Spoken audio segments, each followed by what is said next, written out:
वक्त से लड़कर जो नसीब बदल दे, इंसान वही जो अपनी तकदीर बदल दे। कल क्या होगा ये कभी मत सोचो, क्या पता कल वक्त खुद अपनी तस्वीर बदल दे।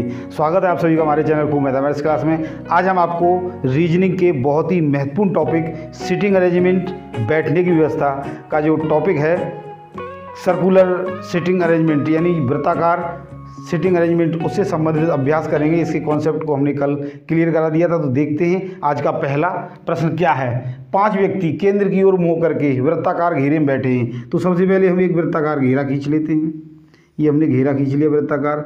अब इसमें क्या दिया है, वृत्ताकार घेरे में बैठकर ताश खेल रहे हैं। अभिषेक राहुल के बाईं ओर है। मान लीजिएगा यहाँ पर हमने राहुल ले लिया, राहुल, और राहुल अंदर की ओर मुंह करके बैठा है। इसका मतलब इसका ये वाला हाथ दायां हो गया और ये वाला हाथ बायां हो गया, यानी ये वाली साइड इसकी बाईं है।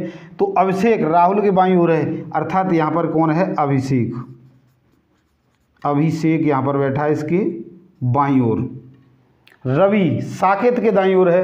यहाँ पर समझना अच्छे से, रवि जो है वह क्या है, साकेत के दाईं ओर है एवं साकेत और गौतम के बीच में है। इसका मतलब जो रवि है वह क्या है, साकेत के दाईं ओर है। यहाँ पर मान लीजिएगा साकेत है,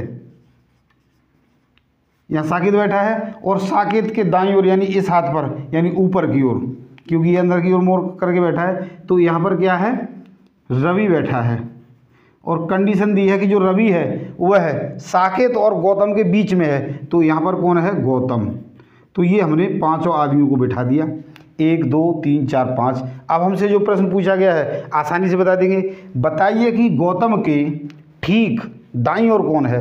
तो अब गौतम क्या है, इस तरीके से बैठा है, इसका मतलब ये डायरेक्शन होगी उसकी, और उसका दायां हाथ यानी सीधा हाथ ये हो गया। तो इस हाथ पर कौन है, यानी इधर कौन है, तो इसके ठीक दाईं ओर कौन है, अभिषेक है, यानी अभिषेक इसका आंसर हो गया। तो ए ऑप्शन इसका बिल्कुल सही है। क्वेश्चन है क्वेश्चन नंबर 2। ताश के एक खेल में ए बी सी के बीच में बैठता है वाई और जेड के बीच में एक्स बैठता है। जेड बी के ठीक दाहिने है, तो वाई के ठीक दाहिने कौन है।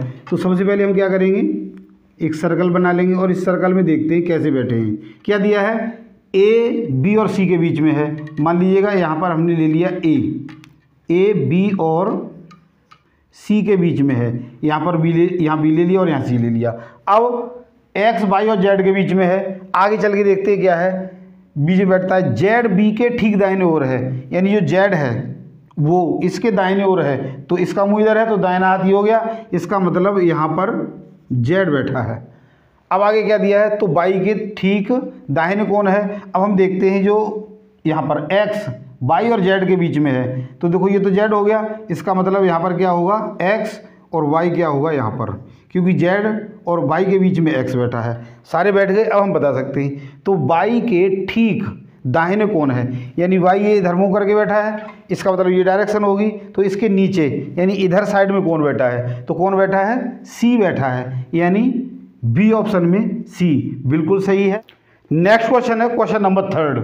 4 मित्र वृत्ताकार बैठकर ताश खेल रहे थे। तो पहले हम व्रत बना लेते हैं। ये व्रत है और इस व्रत पर बैठकर ताश खेल रहे थे।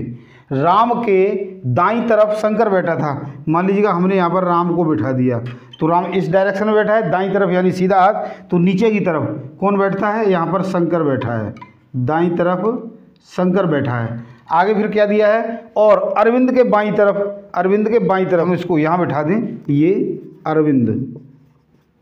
तो अरविंद का बायां जो हाथ है उस पर कौन बैठा है, गोपाल बैठता है, यानी ये गोपाल हो गया।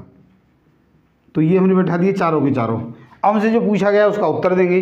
निम्न में से कौन सा युग्म भागीदार है। तो हम जानते हैं जो ताश खेलते हैं उसमें भागीदार क्या होते हैं, जस्ट आमने सामने बैठे वाले होते हैं वो भागीदार होते हैं, बगल वाला भागीदार नहीं होता है।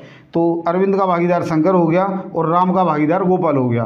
तो राम और गोपाल यानी ए ऑप्शन इसका बिल्कुल सही है। और वो देख लेते हैं, गोपाल के साथ शंकर नहीं है क्योंकि बगल में बैठा है। राम और शंकर ये भी बगल में बैठे हैं। गोपाल और अरविंद ये भी बगल में बैठे हैं। यही एक ग्रुप है या युग्म है जो क्या है, आमने सामने है, राम और गोपाल। तो इसका आंसर राम और गोपाल, ए ऑप्शन बिल्कुल सही है। तो आशा करता हूँ मेरे द्वारा समझाए गए इन प्रश्नों को आपने अच्छे समझ लिया होगा।